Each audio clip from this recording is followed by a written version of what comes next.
Hi friends, I'm Sujit Kumar. स्वागत है आप सभी का आपके अपने चैनल एस जे ऑटो इन्फो में। और आज मैं आप सभी लोगों के साथ अपने Tata Altroz XE petrol car का सेकंड सर्विस का एक्सपीरियंस शेयर करने जा रहा हूं। दोस्तों, मैंने अपनी गाड़ी की फर्स्ट सर्विस हेमकुंड टाटा में करवाई थी और वहां की सर्विस मुझे सेटिस्फैक्ट्री लगी हुई थी। इस बार भी मैं हेमकुंड टाटा में ही सर्विस कराने गया था, लेकिन वहाँ पर कुछ टेक्निकल प्रॉब्लम होने की वजह से उन्होंने मुझे एक दूसरे सर्विस सेंटर का नाम सजेस्ट किया और मैंने वो वाला सर्विस सेंटर विजिट किया, और जिस सर्विस सेंटर का नाम ऑटो विकास मोती नगर दिल्ली है। दोस्तों, ये वाला जो सर्विस सेंटर था ऑटो विकास मोती नगर दिल्ली वाला, एक काफ़ी बड़ा शोरूम है।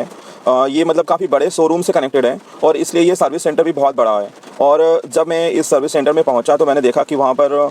लॉट्स ऑफ गाड़ियाँ खड़ी हुई हैं। मुझे लग रहा है एट ए टाइम उस सर्विस सेंटर में उस जगह पे कम से कम 100 के आसपास गाड़ियाँ खड़ी होंगी सर्विस के लिए। दोस्तों, इस सर्विस सेंटर में सर्विस लेने का प्रोसीजर लगभग बाकी सर्विस सेंटर की तरह ही है कि पहले एक दिन पहले आप वहाँ पे अपॉइंटमेंट ले लीजिए और इसके बाद आपका नंबर लग जाएगा वहाँ पर। या फिर अगर बाई चांस आपने किसी वजह से, जैसे मैंने अपॉइंटमेंट नहीं लिया हुआ था, मैं हेमकुंड टाटा में सर्विस के लिए गया था, वहाँ पे कुछ प्रॉब्लम होने की वजह से मैंने उसी दिन सर्विस करानी उचित समझी या मेरे पास टाइम नहीं था, इसलिए मैं ऑटो विकास की तरफ गया था। लेकिन उन्होंने मतलब एक्सेप्ट कर लिया था। मैंने उनसे रिक्वेस्ट करी कि आप मेरा कर लीजिए, मैं मतलब आज ही का मेरे पास टाइम है, तो उन्होंने कर लिया था। वहाँ पर जाकर रिसेप्शन में आप जो है अपनी एंट्री करा दीजिए और जितना जल्दी हो सके, मतलब ऑटो विकास के सर्विस सेंटर में अगर आप पहुंच रहे हैं तो जितना जल्दी हो सके सबसे पहला काम रिसेप्शन में अपनी डिटेल लिखवाना ही है। अगर आप वहाँ पे डिटेल लिखाने में थोड़ा सा लेट हो गए तो फिर आपके नीचे आपके आगे जो है गाड़ियाँ लगते देर नहीं लगती है। तो इसलिए आप जब भी पहुँचें वहाँ पे ऑटो विकास मोती नगर दिल्ली में सर्विस के लिए, तो आप अपना कम से कम नाम अपना तुरंत लिखवा लीजिए वहाँ पे। इसके बाद जब मैंने अपना नाम लिखवा दिया तो थोड़ी देर बाद उन्होंने हमारे लिए एक्सपर्ट जो है वहाँ पर एक्सपर्ट अपॉइंट कर दिया, जिसने हमारी सारी डिटेल्स ली गाड़ी की। और गाड़ी की सारी डिटेल्स लेने के बाद फिर वही नॉर्मल प्रोसेस होता है। गाड़ी का एक जॉब कार्ड बनाते हैं वो लोग, तो उस जॉब कार्ड के बेसिस पे फिर गाड़ी जो है वॉशिंग के लिए, क्लीनिंग के लिए जाती है। और एक्चुअली यहाँ पर इस सर्विस सेंटर में क्या था कि गाड़ियाँ काफ़ी ज़्यादा संख्या में होती हैं, तो गाड़ी की जो वॉशिंग है और जो क्लीनिंग है वो मतलब ठीक ठाक ही है, क्योंकि वहाँ पर एक के बाद एक गाड़ियाँ लगी होती हैं उनके वॉशिंग और क्लीनिंग के लिए। तो उतना कोई मतलब इंडिविजुअल नहीं है, एक जनरल वॉशिंग एंड क्लीनिंग होती है। एंड अगर मैं इसे आउट ऑफ 5 रेट करूं तो इनका जो वॉशिंग और क्लीनिंग है वो 3.5 या 4 होगा आउट ऑफ 5। इसके बाद में मेनली जो होती है किसी की गाड़ी जो सर्विस है, अगर गाड़ी में कुछ प्रॉब्लम्स हैं तो उसके लिए वो फिर सर्विस सेंटर में अपने इंटीरियर वर्कशॉप में भेजते हैं गाड़ी। तो दोस्तों, मैंने अपनी गाड़ी में 1-2 प्रॉब्लम्स नोट कराई थी, जैसे मतलब ड्राइवर के बगल वाला जो को पैसेंजर साइड वाली पावर विंडो है वो फंक्शन करना बंद कर दी थी, और गियर नॉब के बारे में भी बोला था उनको। और एक दिन क्या था कि जो हमारा इंस्ट्रूमेंट पैनल होता है, इंस्ट्रूमेंट पैनल में एक बार एयर बैग का सिंबल बन के आ रहा था और उसमें जो गियर इंडिकेशन था वो भी दिखाना बंद कर दिया था, तो मैंने उसके लिए भी उनको बोला हुआ था।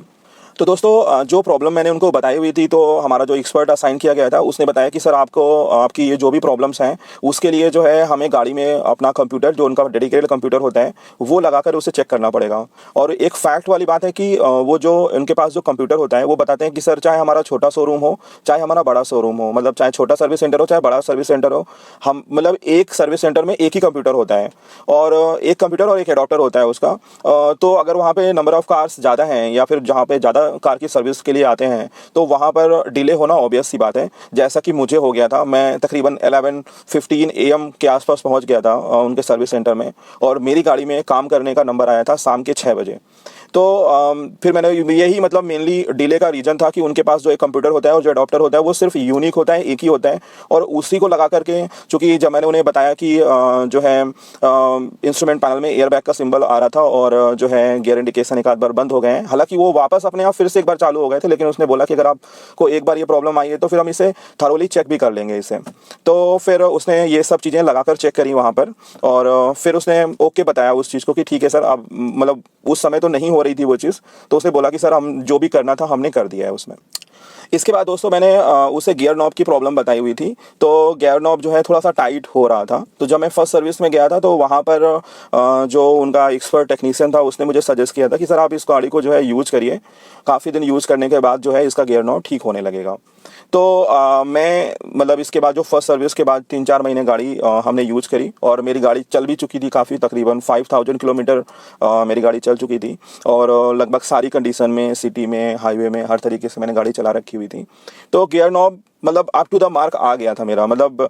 या तो फिर मैं इस चीज़ को एक्सेप्ट कर चुका था इतने दिन यूज़ करते हुए कि हाँ ठीक है, मतलब जैसा भी गियर नॉब में गियर पड़ रहे हैं, मैंने गियर नॉब की जो प्रॉब्लम्स हैं वो मैंने अपने कुछ पिछले वीडियो में दिखाया है, मैं यहाँ पे रिपीट नहीं करना चाह रहा हूँ। बट हाँ, मेरा एडजस्ट हो चुका था। बट मैंने जब उससे बोला कि भैया देख लेना, अगर कुछ स्मूथ हो सके तो कर देना उसको, तो यहाँ सेकेंड सर्विस में उसने मुझे एक अलग थ्योरी बताई। उसने बताया कि सर जो आपका जो क्लच पैडल था, वो क्लच पैडल जो है वो ब्रेक पैडल के लेवल में नहीं था। तो क्लच पैडल जो है वो ब्रेक पैडल के लेवल में नहीं था, इसलिए जो है आपका क्लच जो है वो पूरी तरीके से दब नहीं पाता था, इसलिए जो आपका गियर शिफ्टिंग था वो थोड़ा सा हार्ड गियर शिफ्टिंग हो रहा था। तो अभी मैंने क्या किया है कि गियर नॉब आपका थोड़ा सा बेटर हो गया है, क्योंकि हमने जो है क्लच पैडल और ब्रेक पैडल को सेम लेवल पे सेट कर दिया है, इसलिए अब आपका गियर नॉब का जो है प्रॉब्लम वो सॉल्व हो गया है। मैंने बोला ठीक है भाई, अगर आप कह रहे हो कि गियर नॉब का प्रॉब्लम सही हो गया है और अब तुमने थ्योरी भी बढ़िया बताई है तो हो सकता है ठीक ही हो गया हो। लेकिन जो मेरा एक्चुअल एक्सपीरियंस है गियर नॉब की प्रॉब्लम्स को लेकर के, वो ये है कि गियर उस समय भी ठीक ठाक पड़ने लगे थे, सही पड़ रहे थे, बट एक चीज़ थी कि थोड़ा सा हल्का सा हार्ड पड़ रहा था। बट अभी जब उसने ये चीज़ सुधारी है तो वाकई में फिर अब जो सेकंड गियर जो मैं डालता हूँ वो अब टाइट होने लगा हुआ है। इसलिए मैंने ये डिसाइड किया हुआ है कि भैया आज के बाद अगली बार भी अगर मैं सर्विस पे जाता हूँ तो मैं ये दोबारा से उसको गियर नॉब को छेड़ने की बात नहीं करूँगा, क्योंकि एक आध यूजर का मैं ये चीज़ एक आध यूजर ने अपना एक्सपीरियंस बता रखा हुआ है कि उन्होंने जो है जब गियर नॉब की प्रॉब्लम बताई या फिर उस पर काम कराया तो वो हर बार उसमें कुछ ना कुछ कर देते हैं, लेकिन वो जो चीज़ कस्टमर चाहता है कि हाँ एक स्मूथ गियर शिफ्टिंग होने लगे, वो चीज़ उस जगह पे तो आती नहीं है और वो प्रॉब्लम और बढ़ जाती है। तो मैंने इस बार से डिसाइड किया कि भैया ठीक है, अब 2 एक्सपेरिमेंट हो चुके हैं, इस पर 2 जगह से दिखा चुके हैं, इसको जो है हमें मान लेना चाहिए। और एक फैक्ट ये भी था कि जिस एक्सपर्ट को हम दिखा रहे थे अपनी गाड़ी, उसने मेरे से पूछा भी था कि सर क्या आपने रिव्यूज़ नहीं देखे थे, गियर बॉक्स कैसा है इसका। तो मुझे लगता है कि जो लोग भी सर्विस कराने आते होंगे वो उसको इस तरीके की चीज़ें रिपोर्ट करते होंगे, तो उसके लिए ये चीज़ काफ़ी कॉमन थी। तो ठीक है, ये मान के चलिए कि हाँ जो गियर बॉक्स है वो टाटा अल्ट्रोज एक्सी पेट्रोल का जो गियर बॉक्स है वो थोड़ा सा एवरेज गियर बॉक्स ही है, ओके टाइप का ही है, बहुत अच्छा फील तो नहीं कराने वाला है। दोस्तों गियर नॉब पे मैंने एक प्रॉब्लम और मेंशन करी थी कि जब मैं रिवर्स गियर डालता हूँ, गाड़ी स्टार्ट करने के बाद पार्किंग में खड़ी है गाड़ी, फिर मैं जब रिवर्स गियर डालता हूँ उस पर तो उसमें खर खर सी आवाज़ आती है और गाड़ी जो है पीछे को मूव नहीं करती है। तो उसने मुझे उसका एक अच्छा एक्सप्लेनेशन दिया। उसने बोला कि सर जैसे आप गाड़ी स्टार्ट करते हैं तो गाड़ी स्टार्ट करने के 2-4 सेकंड रुकने के बाद ही आप रिवर्स गियर डाल के जो है गाड़ी आगे पीछे करिए। अगर आपने गाड़ी स्टार्ट करी और तुरंत आप रिवर्स गियर डाल के पीछे चलने का प्रयास करेंगे तो उसमें इस तरीके की घटना होती है कि आपने रिवर्स गियर डाल रखा है, गियर पड़ जाएगा, आपको मतलब इंडिकेशन आएगा कि हाँ रिवर्स गियर पड़ा हुआ है, बट वो खिर खिर की आवाज़ करेगा। तो वो जो एक खड़खड़ाहट की जो आवाज़ होती है वो इसलिए होती है कि वो बता रहा था कि इंजन जब स्टार्ट होता है, गाड़ी जब स्टार्ट होती है तो वो मतलब एक पर्टिकुलर डायरेक्शन में मूव करता है या क्लॉकवाइज मूव करता है। तो और जब आप रिवर्स गियर डालते हैं तो उसे एंटी क्लॉकवाइज मूव करना होता है। तो पहले जब वो अपना क्लॉकवाइज का इंजन स्टार्ट होने के बाद जो पूरा रोटेशन है वो जब वो पूरा कर लेता है तभी वो रिवर्स गियर का मतलब ऑपरेशन अच्छे से परफॉर्म करेगा। तो मैंने उसको यही चीज़ बोली थी कि जब हम ऐसा करते हैं तो अगर हमें खखराहट की आवाज़ होती है तो हम वापस गाड़ी को न्यूट्रल करते हैं, फिर से दोबारा रिवर्स गियर डालते हैं, फिर से रिवर्स गियर पड़ जाता है और फिर गाड़ी मूव कर जाती है। तो उसने यही बताया कि वो जो 2-3 सेकंड का उसको समय चाहिए, 2-3-4 सेकंड का जो समय चाहिए वो अगर उसे मिल जाएगा तो वो फिर ठीक रहेगा। दोस्तों इस बार सर्विस में मुझे अपने सर्विस एडवाइज़र से जब हम डिस्कशन कर रहे थे तो उसमें एक फैक्ट ये भी पता चला है कि जो हम गाड़ी में जो सर्विस कराने जाते हैं, जो 2 महीने या 6 महीने या साल भर वाली जो सर्विस होती है, उसका जो सर्विस पीरियड काउंट होता है वो गाड़ी के बुकिंग डेट से काउंट होता है। मतलब मैंने जिस दिन गाड़ी बुक करी थी उस डेट से वो काउंट करना स्टार्ट करते हैं। तो मैंने बोला कि ऐसे कैसे होता है, मुझे तो 10 दिन बाद गाड़ी डिलीवर हुई थी, तो आपको जो है गाड़ी का जो सर्विस पीरियड होना चाहिए उससे उस जो 10 दिन बाद हमें गाड़ी डिलीवर हुई है वहाँ से काउंट करना चाहिए। तो उसने बोला कि सर जब आप गाड़ी की बुकिंग कराते हैं तो आपका जो डीलर होता है वो आपका कुछ रजिस्ट्रेशन वगैरह की मतलब प्रोसेस स्टार्ट कर देता है, इसलिए जो आपका जो सर्विस पीरियड का जो टाइम है और इनफैक्ट आपके जो वारंटी का जो टाइम है वारंटी का जो समय कैलकुलेट किया जाएगा वो डेट ऑफ बुकिंग से काउंट किया जाएगा। मतलब जैसे किसी ने जैसे मैंने गाड़ी 30th ऑफ द जून को गाड़ी बुक करी थी और इस गाड़ी में अगर 2 साल की वारंटी है तो 2 साल की जो वारंटी है वो 29th ऑफ द जून 2022 पे हमारा ये ख़त्म हो जाएगा। तो हमने बोला, उसने बोला कि आप जो है आपके लिए बेटर रहेगा, आप जो है इस कैलकुलेशन को आप ऐसे लेके चलिए कि आप उसे बुकिंग डेट से काउंट करिए। मतलब वरना जो है लाइक जैसे 29th ऑफ द जून 2022 पे वारंटी एक्सपायर हो रही है और मैं उसके 2 दिन बाद भी अगर कोई चीज़ की समस्या लेके आ गया तो वो फिर मेरे वारंटी पे काउंट नहीं होगी। दोस्तों टाटा अल्ट्रोज एक्सी पेट्रोल में थोड़ा सा अपडेट आया हुआ है और वो जो अपडेट है वो है जो इसका कूलेंट वाला जो पाइप है उसमें जो एक क्लैंप लगा होता है जो उसको बाकी इंजन के पोर्शन से उसको कनेक्ट करते हैं, वो वाला जो क्लैंप है वो चेंज करने का अपडेट आया है। अब उन्होंने क्या किया हुआ है, जो सर्विस एडवाइजर था उसने ये बताया कि टाटा मोटर्स ने अपनी तरफ से जितनी भी गाड़ियां जुलाई मैन्युफैक्चर्ड हैं, मतलब जब गाड़ी लॉन्च हुई थी जनवरी एंड में गाड़ी लॉन्च हुई थी, उससे लेकर के जुलाई मैन्युफैक्चर्ड की जितनी भी गाड़ियां हैं उन सभी गाड़ियों में ये वाला जो क्लैंप है वो उन्होंने अपडेट करा हुआ है। अब इस क्लैंप की खासियत ये बताई जा रही है कि जो पहले जो क्लैंप लगा हुआ था उसके कंपैरिजन में ये वाला क्लैंप जो है ज़्यादा मजबूती से उस पाइप को कनेक्ट करता है। मतलब ये जल्दी जल्दी ढीला नहीं होता है, क्योंकि बहुत ऐसे लोगों की गाड़ी में ये प्रॉब्लम आई थी कि उनके कूलेंट का लीकेज हो गया था, पूरा कूलेंट उनका निकल गया। तो पूरा कूलेंट निकल जाने की वजह से इंजन का टेम्परेचर राइज हो गया और फिर जो है गाड़ी चलने की स्थिति में नहीं थी। तो उन्होंने क्या किया है कि जितनी भी गाड़ियां मतलब लॉन्च डेट से लेकर के जुलाई तक की मैन्युफैक्चर्ड है उन सभी गाड़ियों में उन्होंने जो है वो क्लैंप अपडेट कर दिया है जिससे वो उसका कूलेंट में लीकेज ना हो। हालांकि मेरी गाड़ी में ऐसी कोई प्रॉब्लम नहीं थी,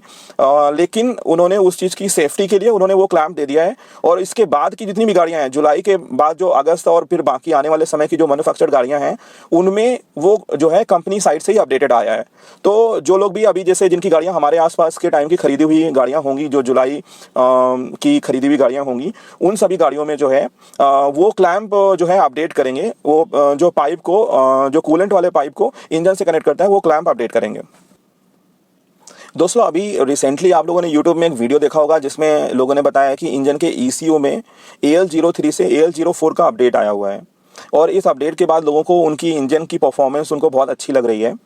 तो यही AL04 वाला जो अपडेट था वो मेरे लिए भी बहुत इंपॉर्टेंट था कि मैं सोच रहा था कि हो सकता है शायद मेरी गाड़ी में भी वो इंजन अपडेट आया होगा और उसकी वजह से जो है मेरी गाड़ी की परफॉर्मेंस और अच्छी हो जाएगी। बट दोस्तों जब उन्होंने वहाँ पे अपना कंप्यूटर लगा करके देखा और उन्होंने चेक किया तो उसमें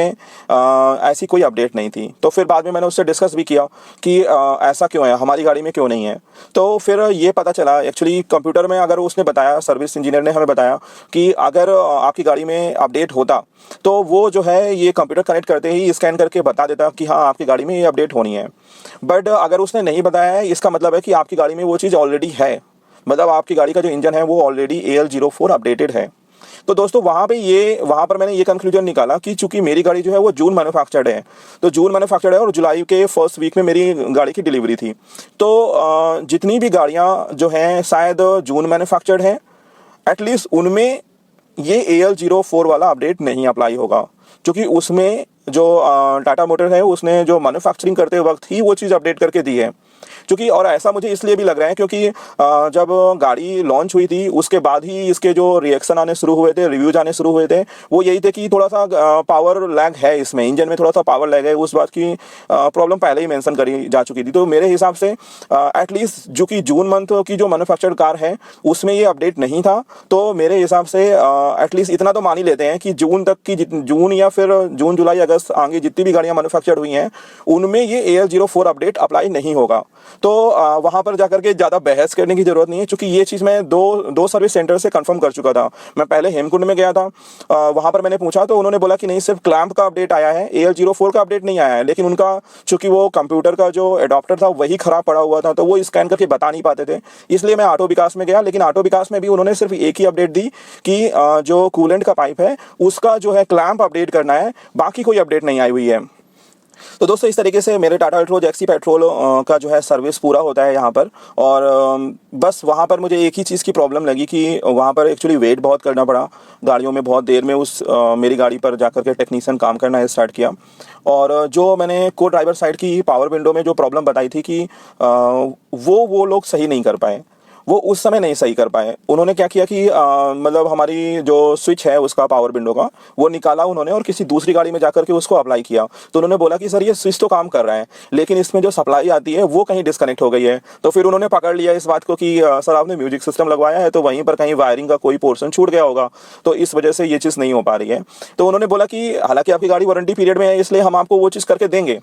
उन्होंने बोला कि हम ये चीज़ करके देंगे, लेकिन उन्होंने फिर ये भी बोला कि जो है या तो सर आपको अभी और घंटे 2 घंटे वेट करना पड़ेगा। तो शायद वो करने के लिए तैयार नहीं थे और उन्होंने बोला कि शायद हो सकता है घंटे 2 घंटे लग जाएं या पूरा 1 दिन लग जाए, हम आपका वायर मतलब वो ढूंढ ना पाएँ या जो भी है, तो या तो फिर आप अपनी गाड़ी छोड़ के जाइए हमारे पास। तो हमने कहा यार मतलब अगर आपने मतलब सवेरे से गाड़ी खड़ी है आपके पास, पूरा दिन भर आपके पास गाड़ी खड़ी है, अब पावर विंडो अगर चेक करनी थी या आपको चेक मतलब पावर विंडो तो आप वैसे भी चेक कर सकते थे, मतलब अगर आप चाहते तो भाई कंप्यूटर आपको दूसरी चीज़ों के लिए लगाना था, लैपटॉप आपको दूसरी चीज़ के लिए लगाना था, लेकिन पावर विंडो वाला काम आप पहले भी कर सकते थे, लेकिन उन्होंने उस चीज़ को नहीं किया। वो बोल रहे हैं कि गाड़ी 1 दिन पहले खड़ी रहने दीजिए फिर हम सुधार के आपके यहाँ भेज देंगे। तो फिर वो मुझे थोड़ा सा प्रॉब्लमेटिक लगा कि हम मतलब पूरा दिन भर वहाँ बैठे रहे और एंड में आप कह रहे हो कि टाइम कम पड़ गया इसलिए हम वो चीज़ नहीं कर पाए, तो वो थोड़ा सा मुझे प्रॉब्लमेटिक लगा। मतलब मुझे ऐसा लग रहा है कि अगर यही समस्या अगर मेरी मैं हेमकुंड में लेके गया होता तो वहाँ पर मैं इंडिविजुअली अपनी गाड़ी के लिए टाइम निकलवा लेता और वो काम शायद मेरा हो जाता। तो इस तरीके से अगर मैं कंक्लूड करूं कि मेरा जो सर्विस एक्सपीरियंस है वो ऑटो विकास में उतना हैपनिंग या उतना हैप्पी नहीं रहा जितना हेमकुंड टाटा में था। And I would prefer to go again with the Hemkund Tata so that कम से कम अगर हम समय लगा रहे हैं वहाँ पर तो हमारा काम भी हो जाना चाहिए। That's it. तो दोस्तों इस तरीके से मैंने टाटा अल्ट्रोज एक्सी पेट्रोल की सेकंड सर्विस का एक्सपीरियंस आप लोगों के साथ शेयर किया। हो सकता है आपको ये वीडियो काम आए और आपको जो है इससे कहीं ना कहीं मदद मिले। और अगर आपने वीडियो पसंद किया हो तो प्लीज़ मेरे वीडियो को लाइक करिए। अभी तक अगर चैनल को सब्सक्राइब नहीं किया है तो प्लीज़ मेरे चैनल को सब्सक्राइब करिए। मिलते हैं फिर किसी ऐसे ही इंटरेस्टिंग से वीडियो में। Till then bye bye, take care.